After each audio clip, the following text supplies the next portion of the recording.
Welcome, everyone. And before I forget, because I always do, anytime you have a question tonight, just put it in the Q&A at the bottom. So welcome to our second speaker night for the 2023 Hispanic Heritage Month, supported and promoted by the Glendale Library, Glendale Latinos Association, and Adelante Latinos and Glendale Unified School District. Our theme this year is Latinos driving prosperity, power, and progress in America. And we are so thrilled to have the speakers that we have this year. So right now, I am going to introduce our translator, and she will tell you how to turn on translation. Gracias, señora Benítez. Bienvenidos y gracias por estar en este webinario de Adelante Latinos. Acompáñenos a nuestra cuarta serie anual por las siguientes 4 semanas para aprender de renombrados profesionales latinos que sirven a sus comunidades de diferentes maneras. El tema es el mes de la herencia hispana del 2023, es Latinos, lograr la prosperidad, el poder y el progreso de América. Animamos a ustedes, padres, y a sus estudiantes del 5º al 12 grado a participar en estos webinarios para aprender y aumentar el conocimiento de nuestra herencia hispana. La oradora de hoy es Emma González, y para aquellos que desean escuchar en español, por favor hagan clic en el icono de interpretación, seleccionan español. Muchas gracias y bienvenidos de nuevo. I'm not getting the interpretation feature. Mr. Gallimore, did you hear that? Yeah, and now we've got it because it should be there. So the interpretation button is live. All right, thank you, everybody. Hi, Emma, good to see you. Okay. Hi, Emma. Okay, so here we go. Mr. Gallimore, there we go. Dr. Watson, are you in the house tonight? I don't think she is. She joined us on Monday during our first one, and I have to tell you that we could not do any of this without the support of Glendale Unified. They support us with the Zoom application, the time, all the support from ETIS, and their time. They're extremely supportive of Adelante Latinos and the Hispanic Heritage Month. And Adelante Latinos is actually going to be speaking at the board meeting on Tuesday. Chime in there to see your favorite Adelante Latinos committee members speak to the board on behalf of Hispanic Heritage Month. So we're super proud to be in this district, super grateful for all the love and support that we receive from our board and our executive managers like our superintendent and such. So thank you, thank you, thank you. Next slide, Mr. Gallimore. And of course, we're here for Hispanic Heritage Month. Oh, Mr. Gallimore, you are just zippity-doo-dah real quick there. Thank you. And it is celebrated from September 15th to October 15th every year. And this last year and this year, we'll be going to the city of Glendale for their proclamation acknowledging Hispanic Heritage Month. And you can see all of us from Glendale Latinos Association and Adelante Latinos last year there with the City of Glendale officials, and we'll be there again this year on October 10th. So we're super excited about that. And if you want to keep track of everything that is Adelante Latinos, because we have a lot of fun and we get together quite often, please check out our email, our website, our Instagram, our Twitter. If you're a senior in high school out there, there's opportunities for you to earn a scholarship at the end of this year. So please keep in touch for those opportunities. And any 8th graders, if you earn a 3.0 or better in 8th grade or throughout your high school year, you get a special award from Adelante Latinos at the end of the school year. So please keep up with that as well. And on Monday, we had Commissioner Deborah Gonzalez, and you can click there on our YouTube channel and see her presentation. She was an amazing speaker, so inspirational. And tonight we have Emma Gonzalez, former GUSD student. And then we also have Chief Manuel Cid. Can you go back a slide, Mr. Gallimore? Thank you. We also have Dr. Oscar Macias, who is our very own GUSD director. We have the superintendent from Whittier Unified. And then that date, October 2nd, is that still true, Mr. Gallimore, or is that now October 3rd? I'm just going on with the slideshow. Yes, I'm sorry. Yeah. Yes, it is now October 3rd, and that information is forthcoming. Okay. And I'm not quite sure where we are with the slideshow because we just have sunflowers, so that's great.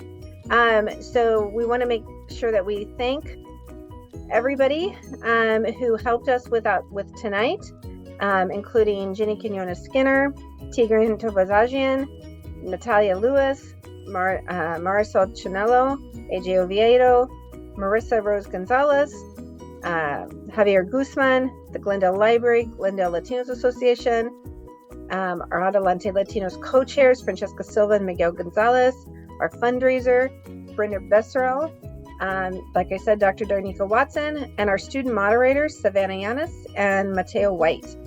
So we're very happy to have all of them.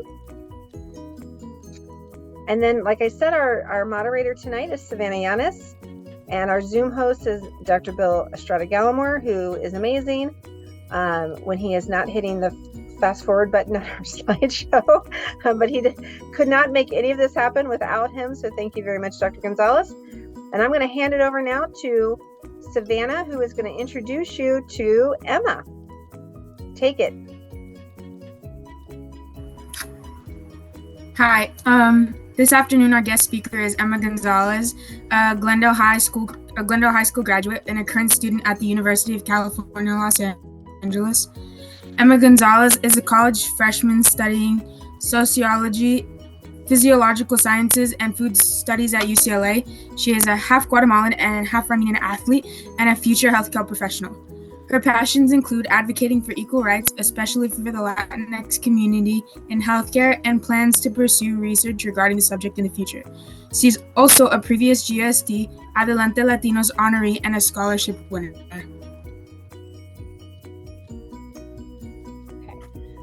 Thank you so much for that introduction, and I want to thank Adelante Latinos for inviting me to speak here today. So as she mentioned, hi everyone, my name is Emma Gonzalez. I'm a current student at UCLA. The school year just started, so I'm kind of in the process of getting back into things. So kind of what I'm going to be talking about today is my journey from high school to college, and kind of how my identity with the Latinx community has developed over time. So I just kind of want to start off with my beginning, give a little more of a detailed background. I was born in Glendale. I've gone to all Glendale schools. I went to R.D. White, then Wilson Middle School, and obviously Glendale High School. I was an overachiever all throughout school, especially high school. I believe I took 4 APs and 6 honors classes all of those 4 years. And I was also an athlete. I played water polo and I was captain of my team. But another thing is that throughout my childhood, my early adolescence, I really had no connection whatsoever to my Guatemalan heritage. So as mentioned before, I am half Armenian and half Guatemalan. I grew up around my mom's side of the family, and she is Armenian. So naturally, my first language was Armenian. And then obviously I was born in America, so English kind of came with that as well. I spoke very little Spanish, and I think the reason for that is because, for those of you who don't know, Glendale is very centrally focused around the Armenian community, just because there's so many of us. And so naturally being around a big portion of my mom's family, you know, aunts, uncles, my grandparents, my mom herself, I was way more immersed in that side of my culture at the beginning of my life rather than my Guatemalan side, because I really only had my dad and obviously my paternal grandparents. And so obviously I feel like learning languages is really interesting because it has a lot to do with external forces, external people speaking to you from a young age. So obviously I had a lot of Armenian and English input, not so much Spanish. I immersed myself into my Armenian community. I felt obviously very connected to it because of the language, but I never really dove deep into my Hispanic heritage. And I think the reason for that is because my paternal grandparents, when I was around 5 years old, moved back to Guatemala, where, you know, my entire family was from, where they lived. So in a sense, I feel like they took that last part of my culture with them. And yeah, so I just wasn't all that connected to it in my early adolescence. I am someone who believes that language is the strongest bond a person can have to their culture. And honestly, I felt very embarrassed being surrounded by Hispanics because I couldn't really speak Spanish. And I felt that speaking Spanish was like the single most important thing tying me to my Guatemalan culture. So I felt that I didn't really have that strong of a connection at all. Kind of moving on, my freshman year, spring or winter semester, so kind of like around the springtime, is when COVID hit. So that isolation led to a lot of disconnect. I actually took my first official Spanish class over Zoom of that year. Of my sophomore year is when I took my first Spanish class. I took Spanish 1-2. Again, I wasn't a native speaker, so I felt like I was starting from scratch. And when the teacher, I remember on the first day of class, the teacher saw my last name, Gonzalez, you know, obviously it's a Latin last name. She started speaking Spanish to me, and when I didn't understand, and when I wasn't able to respond to her back into perfect Spanish, I felt shame for not being able to speak my native tongue. This was the first time that it had really happened to me. Again, as I previously mentioned, I was mainly around Armenians in my life. That was, you know, the people who surrounded me. And so, you know, suddenly being around so many people who wanted to learn Spanish, and like, you know, obviously like through high school I met more people from the Latinx community. That was something that I wanted to change. I started practicing around the house with my dad. I'd point to objects and say the names and spoke them in Spanglish, as he likes to call it, while my dad filled in the English words that I used with proper Spanish words. Eventually I would pick up on those, and I was determined to learn how to speak. Obviously at this time I was taking my Spanish class, but I think because of COVID, it did not have the biggest impact on me, just because obviously through Zoom there is that disconnect. We weren't in a physical classroom. I felt I wasn't getting as much instruction, like class time, as I would have if we were in person. So I was just trying to be proactive. Through this time, I was also going through struggles, a lot of which were mental health related. My sophomore year of high school in March, I sunk very deep into an eating disorder. This naturally led to a decline in my motivation, not only in school, but with my determination to learn Spanish. I didn't really have a drive for anything, for sports, school, language learning. That kind of all disappeared. This was a big part of me losing sight of my culture because I wasn't able to connect through food.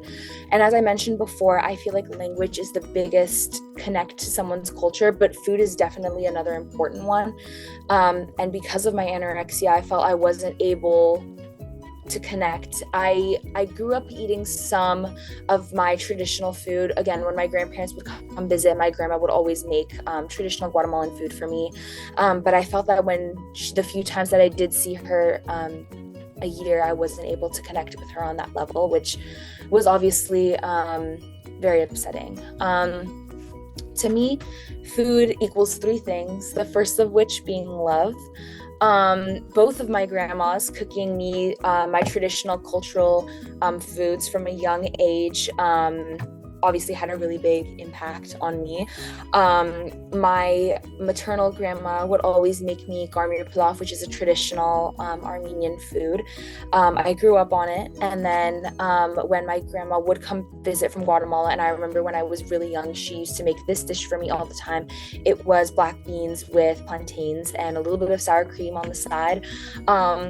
obviously 2 different cultures, 2 different foods, but I always felt that I was able to relate through my culture with food. Obviously through my Armenian culture, it was a lot more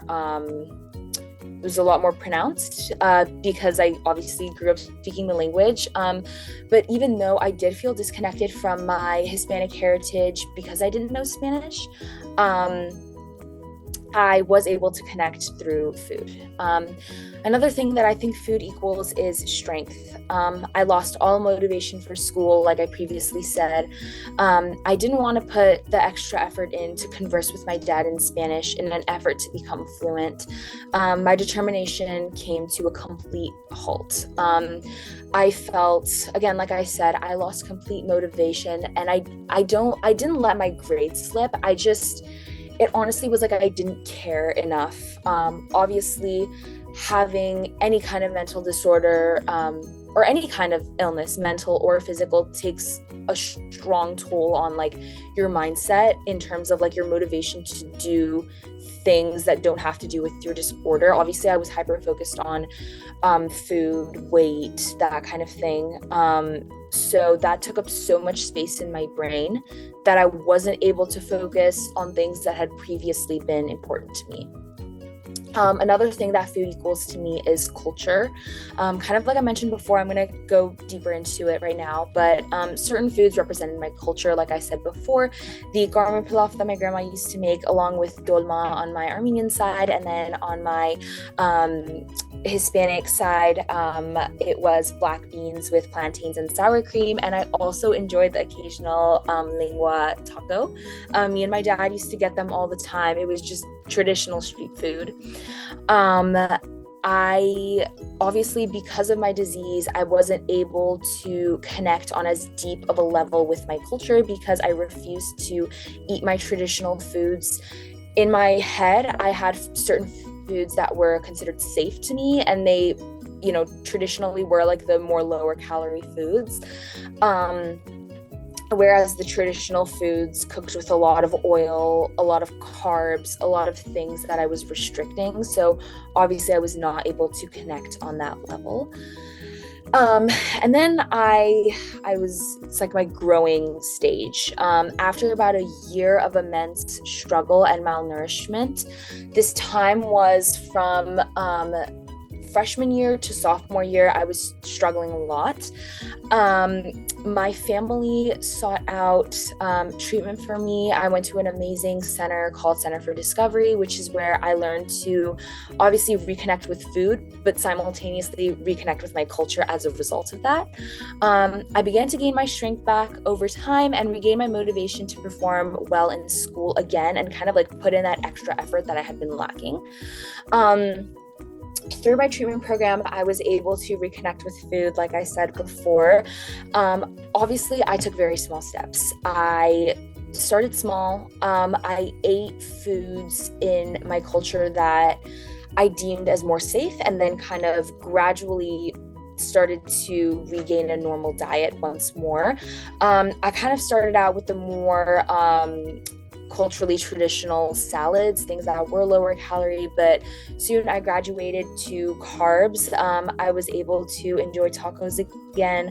I was able to enjoy rice again. I was able to eat protein again, beans, plantains, cooked in oil, cooked in sugar, cinnamon sugar on top. That's how I ate them, that I wasn't able to do before because of my restriction.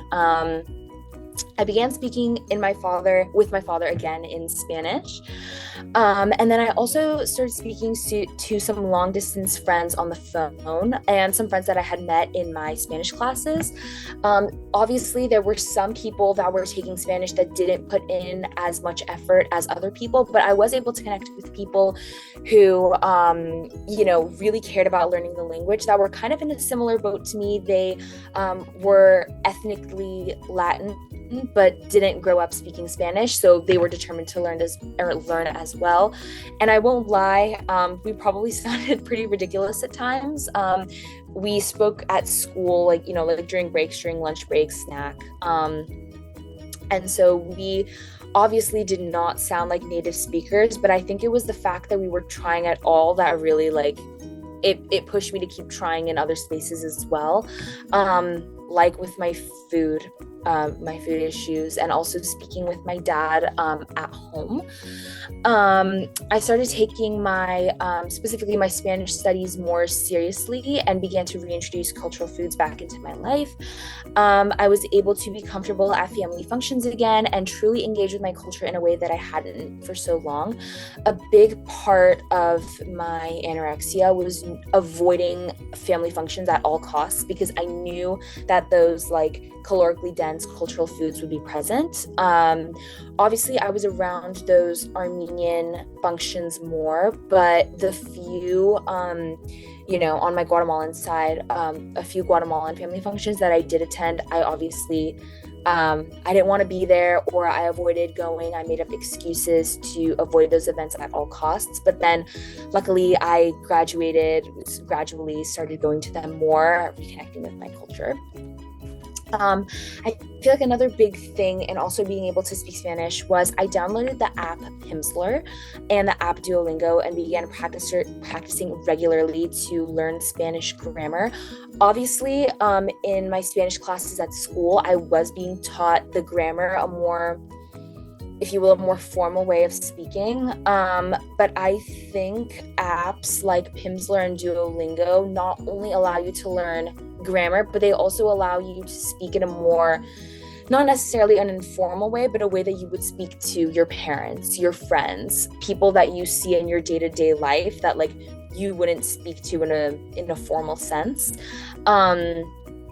I partnered these amazing language apps with my Spanish class at school, and then also speaking with my dad and my Hispanic friends. I feel like all of those different aspects coupled together really like propelled my learning.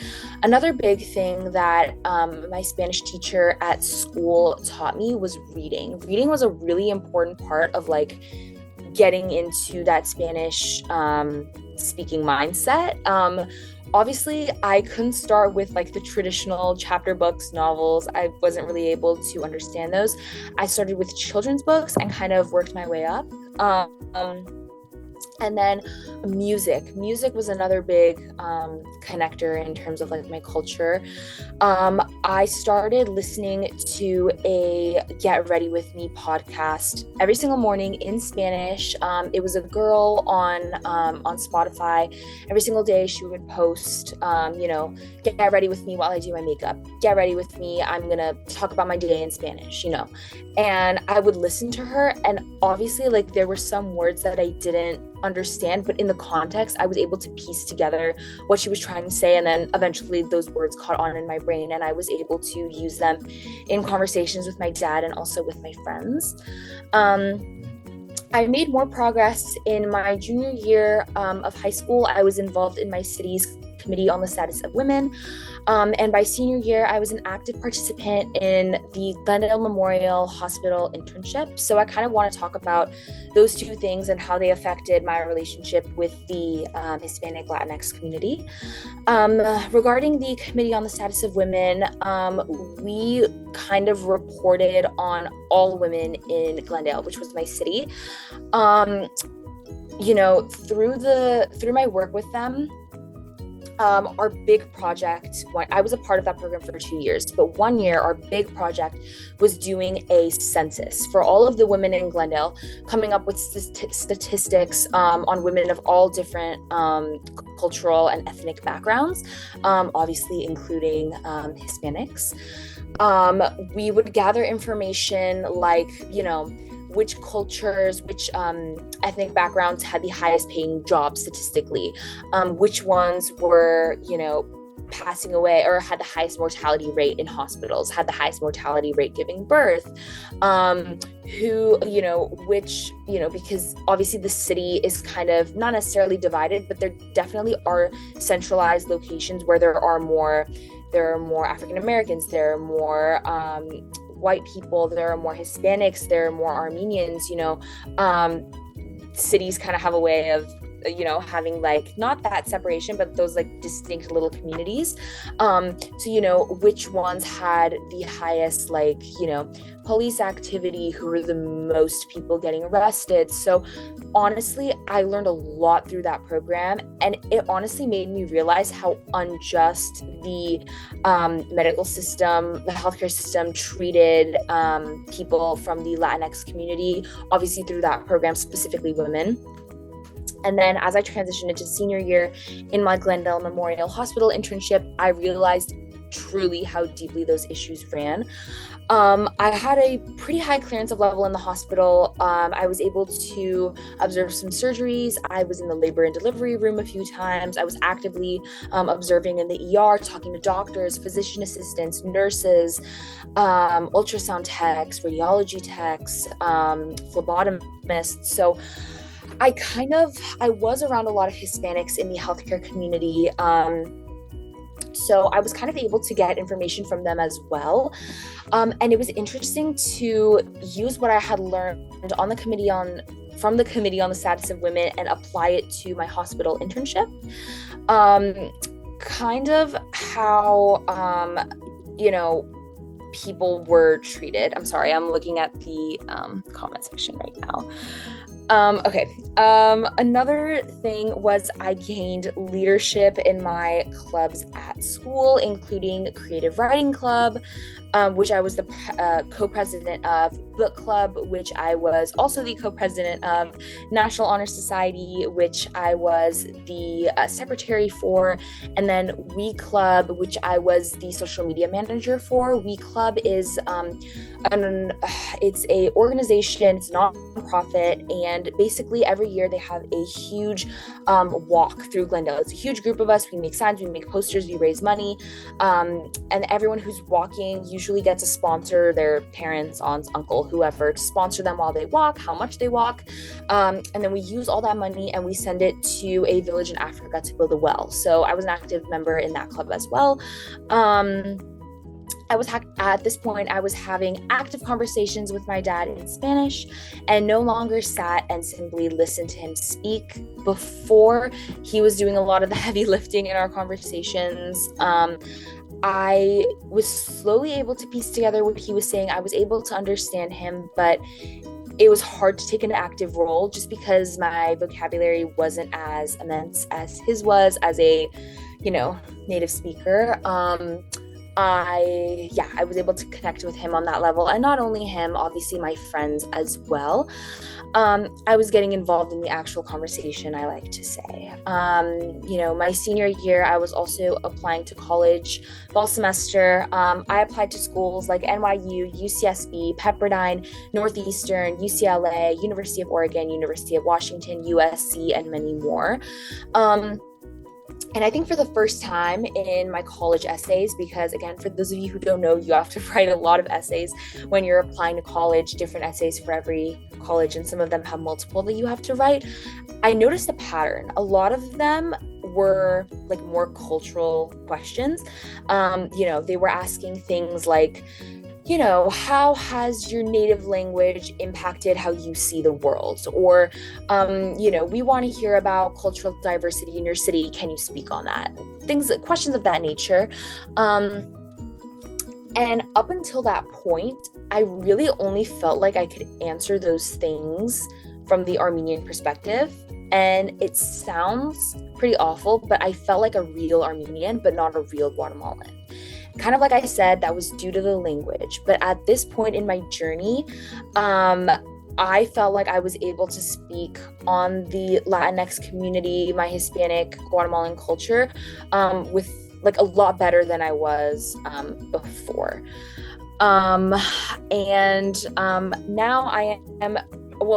Now I'm proudly able to state that I am trilingual, and I definitely was able to include that on all of my college applications. I'm sorry, I'm looking at the Q&A right now. I'm going to finish up what I'm saying and then I'll go and answer all those questions.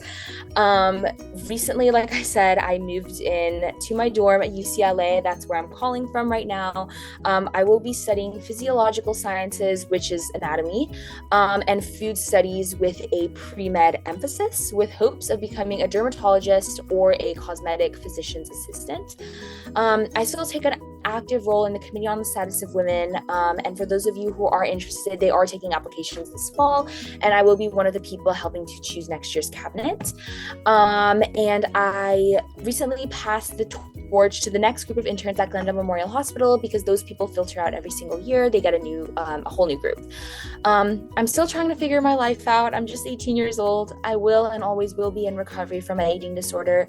I'll always remember the struggles I went through, and as for now, I'll always be known as that kid with an American accent when speaking Spanish. But all of those things were necessary, I believe, in getting me to where I am today. I use my struggles as stepping stones. I didn't let myself sink. I used them in college essays, like I said, to kind of get myself where I am today.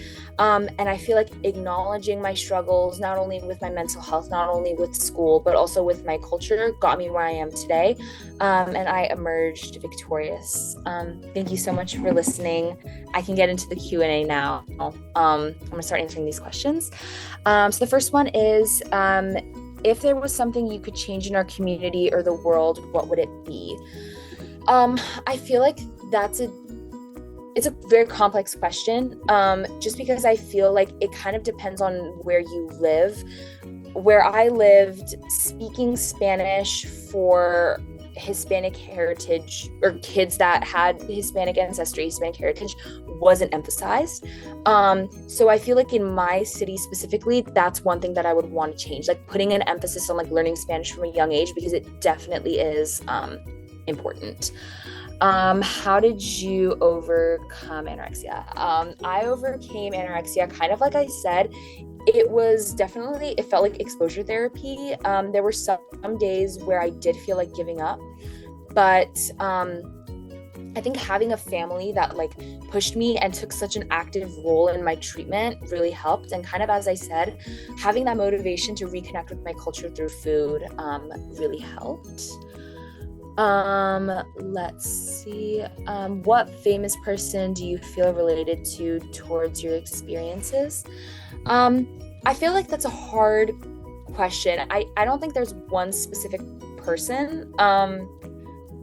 But yeah, I'm sorry. There isn't one specific person. I think all the people definitely that I met through the hospital, all of the doctors, I met so many amazing doctors, not only from the Latinx community, but also from my specific Guatemalan community that I definitely like look up to.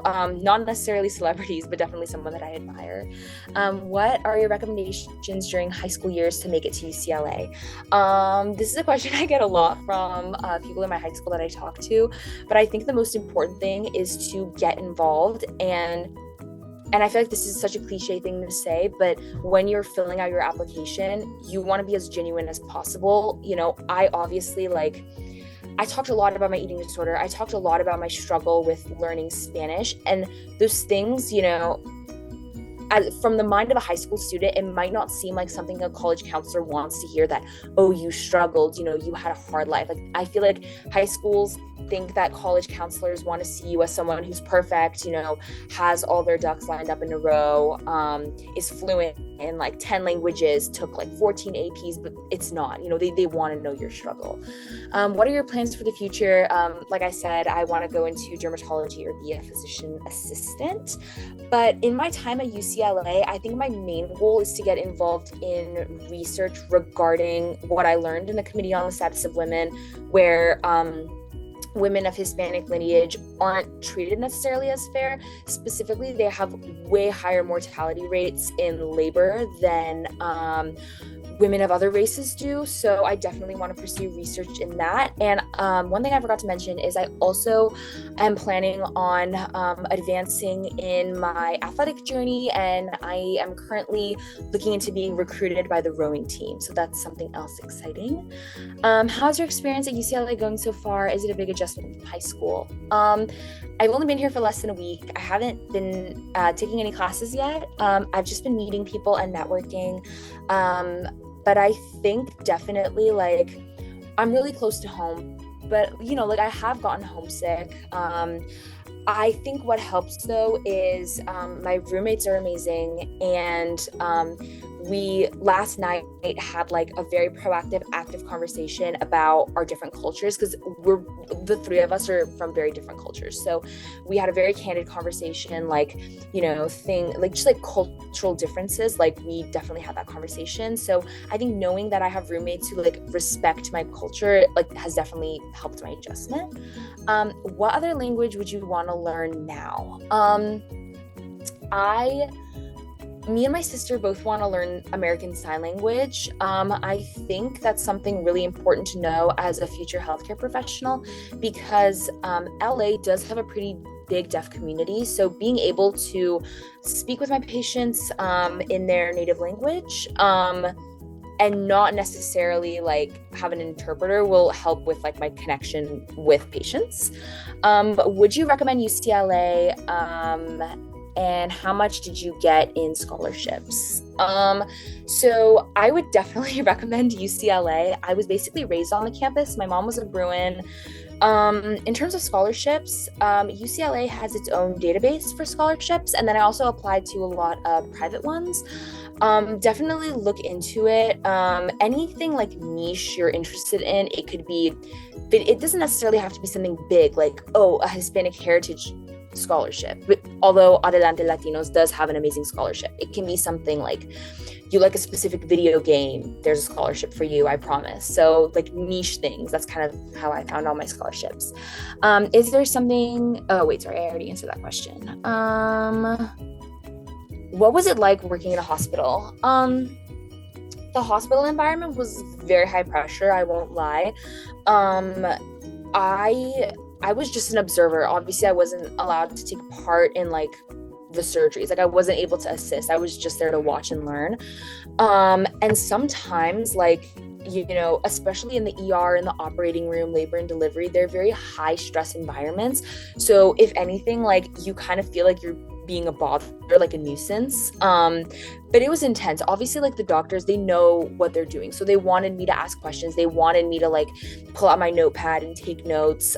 It was very exciting. I wish I could do it. Now throughout my time at UCLA, and that's one thing that I definitely want to get into, is working at the hospital. What made you choose your major? I think it was kind of just, I knew from a really young age that I wanted to be in the healthcare community. So obviously there are a lot of ways you could go about that. For pre-med, for those of you who don't know, you can choose any major you want, as long as you take the pre-med classes like organic chemistry, calculus, bio, anatomy. Like, as long as you fill those requirements, you can apply to medical school, an advanced nursing school, or a physician assistant school. But I chose physiological sciences just because I'm interested in that branch more than the other sciences. I'm really interested in like anatomy, learning the different parts of the body, the different systems. So that's kind of what made me choose my major. How did you speak Spanish when your classes weren't helping you well? Like you, I want to learn my family's native language, but there aren't really any classes or websites for it. Kind of like I said, you might have to do a little bit of digging depending on what the language is, like how many people speak it worldwide. But I think the biggest thing is like putting an emphasis and like setting that boundary, especially if like it's a native language that your family speaks at home. Like, okay, like at home, we're only going to speak in this language. And then like eventually it'll become like second nature. Let's see.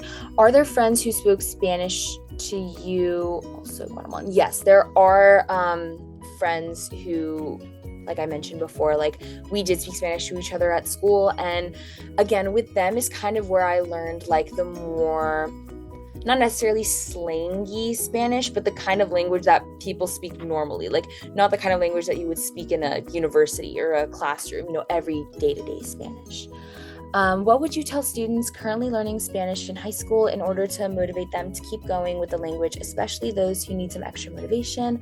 What can they all gain as young adults for knowing another language? I am a huge believer in as many languages as you know, like your success is going to skyrocket, especially if you're planning on going into healthcare or any profession where you have to like actively communicate with people, because it's one thing to get a translator, but it's another thing to like have that face-to-face interaction, like one-on-one without any third party. I think it is so important to learn second, third, fourth languages, because I feel like it makes you a more well-rounded person, because you not only learn the language, you learn the culture. So I feel like you just get exposed to more. Are you happy with where you are now? I'm so happy with where I am now. You know, I have a very diverse group of friends now at UCLA, which I definitely didn't in high school. So I'm glad that like I don't only get to interact with Hispanics, I get to interact with Asians, I get to like people of all different cultures. Kind of brings people together, which I love. Let's see.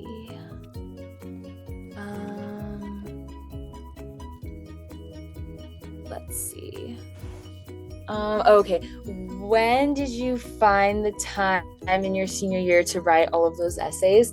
I had an amazing college essay counselor who helped me. It was also my AP literature, English literature teacher.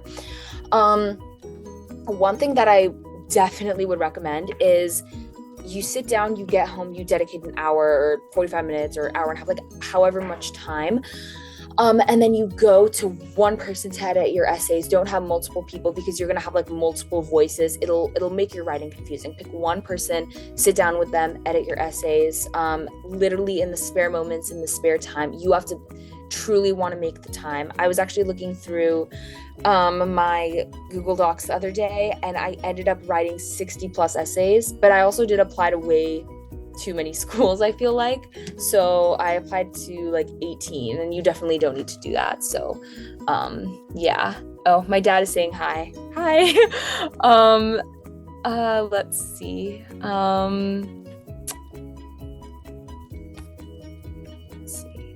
Oh, how long have you played water polo for?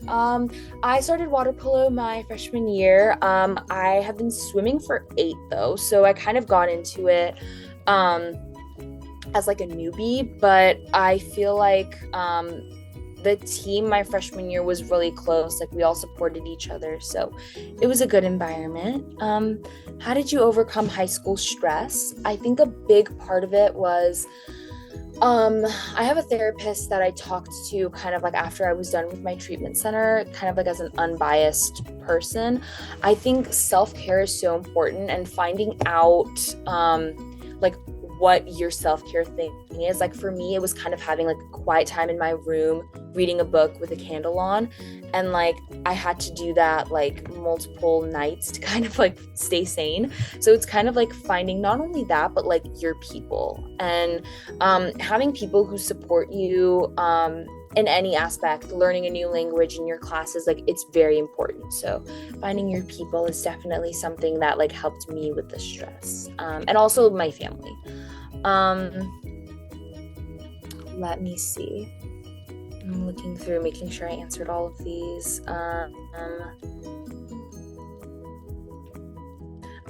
Do advanced and AP classes really help get into college? I love answering this question, because at my high school, there was such a pressure to take as many as you could. Like my counselor would always tell me like, Emma, like you only signed up for 1 AP this year. You only signed up for 2 APs. Like we need to get you into more. And I know like, okay, I took 6 honors and 4 APs, and it sounds like a lot, but at my high school, like there were people taking 9 APs, 11 APs, 14 APs.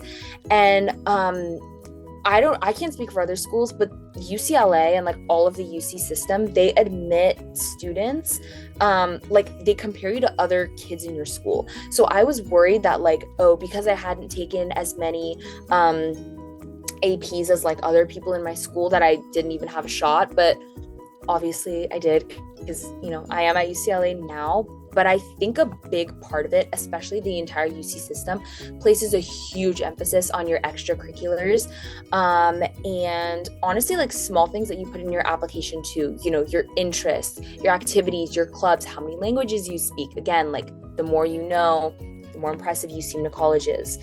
And then obviously some schools are like legacy and as messed up as it is, like that's just the way it is. A lot of the privates are like that, Ivies, USC, but the like any public school, especially the UCs, like they don't put an emphasis on that at all. So APs, I feel like they take you less far than you think. Obviously they are helpful, but if you're truly not confident that you can get like good grades and you're not going to be interested in the subject, I recommend for you to not take them, because it's just going to be a nuisance and a reason to let your grades slip. What other jobs did you consider pursuing before dermatology? I kind of always knew that I wanted to go into healthcare. For a while, I was considering doing some kind of surgery, but the residency for that is like, it takes years, like 5-7 years, and it's really important to me to like establish myself early in life, because eventually I do want to have a private practice. So I think getting into like a area of medicine that wasn't going to take me as long, but I was still very interested in, was important for me. Let me see.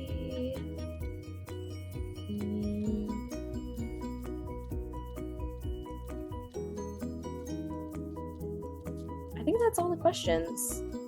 Yeah, that's it. If you have any more, please let me know. Hold on, let me see. What do you think are the 5 most interesting things about you? Okay. 1, I consider myself trilingual.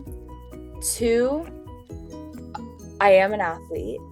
3,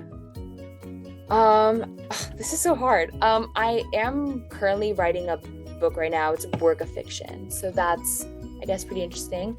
I have 2 published poems in a it's like a book series called The Anthology of Poetry by Young Americans. It was a competition I entered in middle school, so that's pretty, I feel like that's pretty cool. And also it's so hard to think on the spot, but that's like my answer for now. Is there anything else you would want to help? Oh no, I answered that already.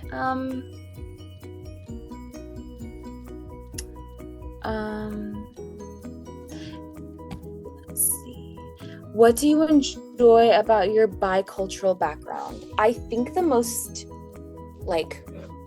best thing about it is that like I just get a lot more exposure. Like I feel a lot more connected to like the world as a whole.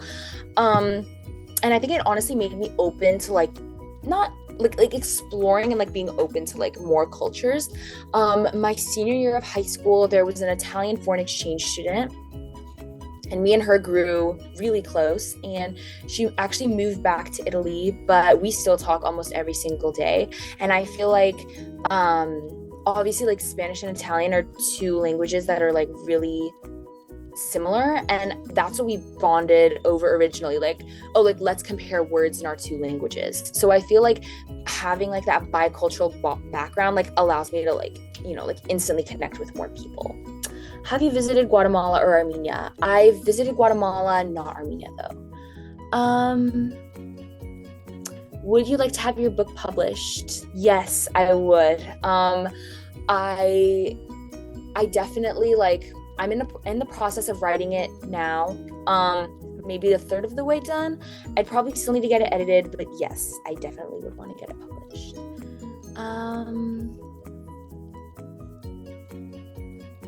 Let's see.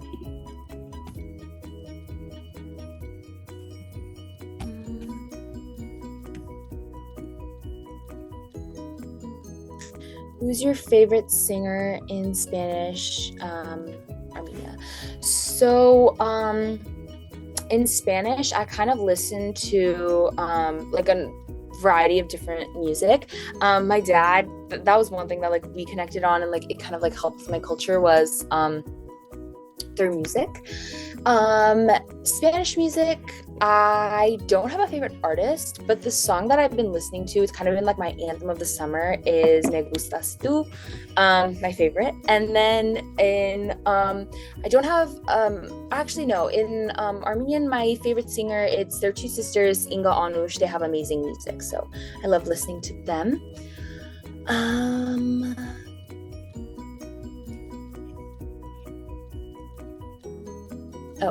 What's the premise of your book? Congratulations. What?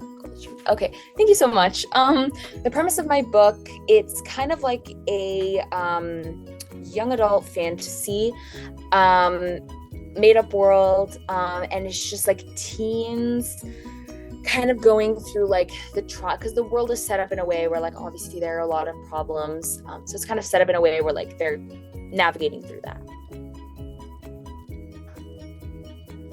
I think that's all the questions. I think I answered everything. Emma, you did a great job. We're so proud of you as an alumnus, and go Bruins, I guess. Yes, go Bruins. And any last parting words you want to share with our students? You did a great job of like moderating your own questions. Savannah, she didn't let you do anything. She just moderated herself. So that's great.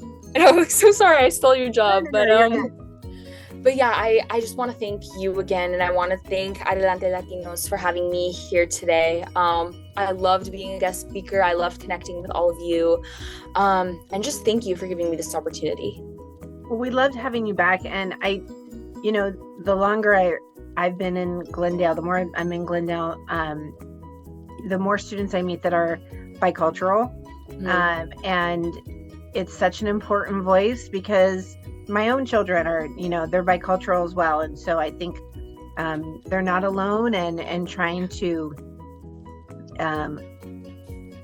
like bridge both can be difficult, depending on, like my kids grew up in San Fernando and the Valley, and, much more of their father's culture than mine.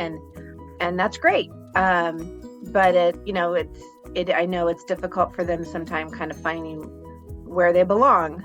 And so I think your message tonight was great, and that you can belong to both. And your dad's Q&A was hilarious. He loves you and thinks you're beautiful, and I love that. So hi, Dad. You did a great job with her, and so did Mom. But yeah, so thank you so much for your message tonight. I think it was great. And to all of our viewers, I hope you got a lot out of this. It sounds like she was a great resource for you as far as, she got into UCLA. So that was great. I know they're all out there, especially our seniors right now, they're all out there dying, trying to get their applications started and done. And so thank you very much. And thank you to all of our viewers. I want to hype a couple things. Our next Adelante Latinos meeting is at Acapulco, over in Glendale by Hoover High School on November 1st from 5 to 6:30. Please come join us. We now have an official board. I'm very excited about that. And we do have a fundraiser coming up, but we still have to figure out the date and time, but it's going to be at Blaze in La Cañada. So we'll let you know when that is. We also have some community things happening soon. We have, Mr. Gallimore, the next slide, please. We have the public library putting on the Dia de los Muertos at Brand Library on November 4th from 5 to 8. So please go out and see that. It's a great place to see culture. Also, the Pasadena Tournament of Roses has a celebration of art. And on our website, you can have a link where you can submit your entry to win. And so we're very thankful to the Tournament of Roses as well. And then finally, in Los Angeles, we're so lucky. There are so many things to do. Our own Doña Dermisropian shared this page with us from Los Angeles. There are so many things to do in Latino Heritage Month. So feel free to go to this website and look at all of the different ways that you can participate in the culture and learn more about the culture. And so thank you very much, everyone, for a wonderful evening. Thank you, Senorita Gonzalez. And we will see you back here next Wednesday, correct, Mr. Gallimore? Yes. Yes, ma'am. Next Wednesday, and we are hosting, who are we hosting next? I'm gonna check. It just went blank on me. I'm sorry. That's okay. I know it's not Oscar, and I know it's not Chief Sid. It's Dr. Oviedo. So we've got, right? Dr. Oviedo is next Wednesday, the superintendent of Whittier High School, Whittier Unified School District. We are super excited to have her. So please join us next Wednesday, same time, same place. Adios, everyone. Have a great weekend. Thank you.